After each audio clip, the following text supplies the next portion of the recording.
When we invest in clean energy and electric vehicles and reduce population, more of our children can breathe clean air and drink clean water. Tomorrow I shall outline what I conceive to be a sound. When we invest in clean energy and electric vehicles and reduce population, more of our children can breathe clean air and drink clean water.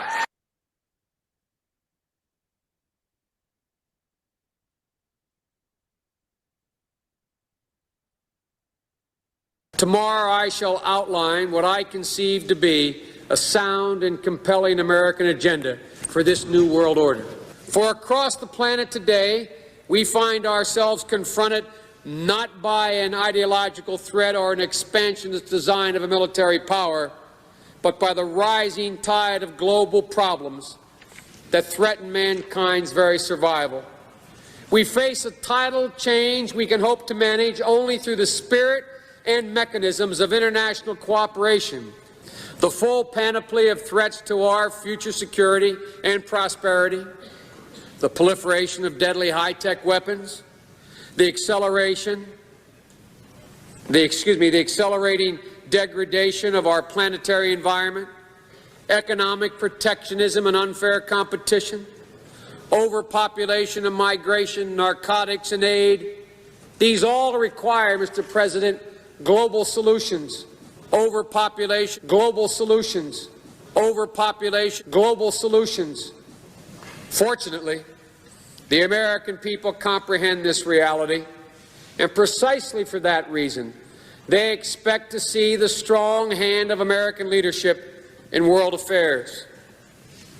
The United Nations, the World Bank, the International Monetary Fund, the General Agreement on Tariffs and Trade, the Marshall Plan, the World Health Organization, and a host of other worthy UN agencies. When we invest in clean energy and electric vehicles and reduce population, more of our children can breathe clean air and drink clean water. When we invest in clean energy,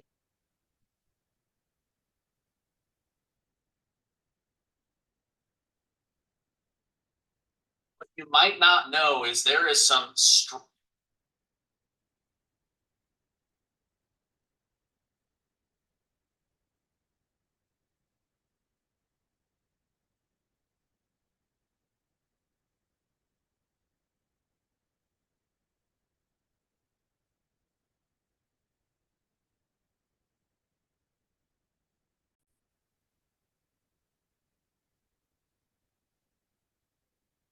Watch what protein shakes do to your body.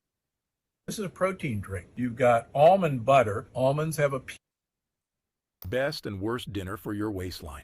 sweet potato. Try to find the purple sweet potato. They're the high. What would you like to see as your legacy in 10, 15 years? Of the new work? Of the new work. Yeah. Of your new function. Well, I've set very ambitious goals because I'm quite optimistic. If you look at, say, the 20 diseases that our global health program goes after, I'd hope that within 15 years, over half of those, we could have had a very dramatic impact. Some of them will prove to be harder than others. For example, AIDS, we will have made an improvement, but not the dramatic improvement probably in that time frame.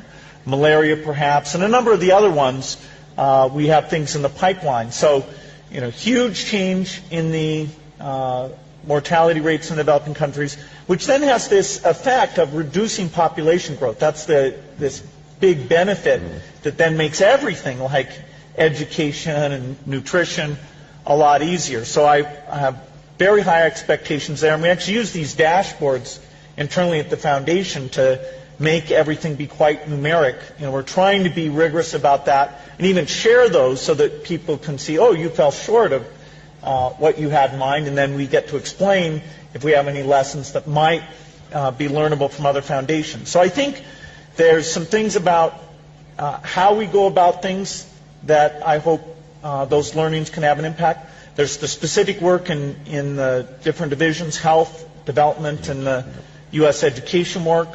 that in 15 years, boy, by then we will have spent a lot of money. At $3 billion a year, 15 years, that adds up.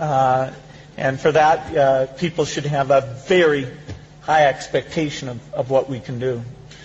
Thank you, Bill, for having brought to us this evening a very enlightened,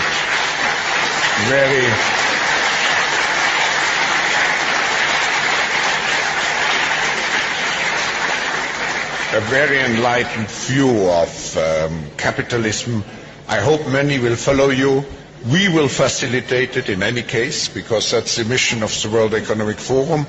And I'm looking forward to, if I may say so, to welcome you back in your new incarnation next year.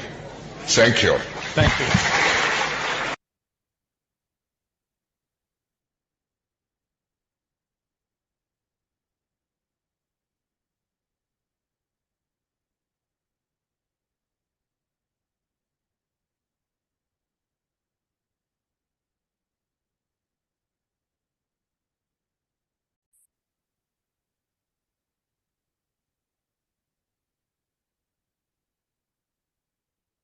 Partnership for Central America. Leadership. Klaus Schwab, founder and executive chairman, World Economic Forum.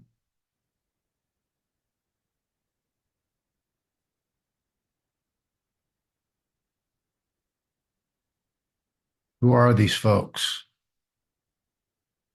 Why are they here?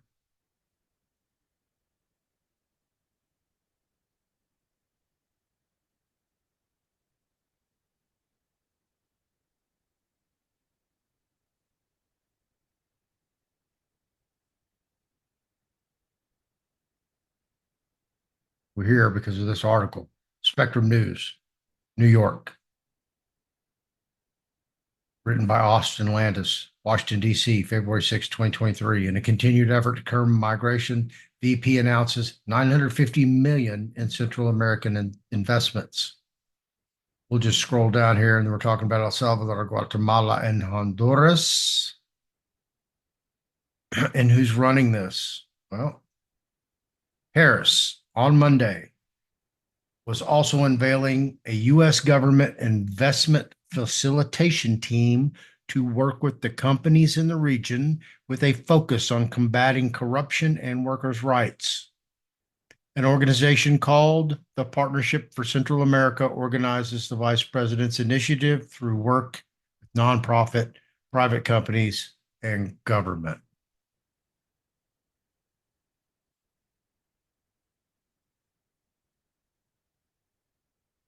Partnership for Central America. Leadership.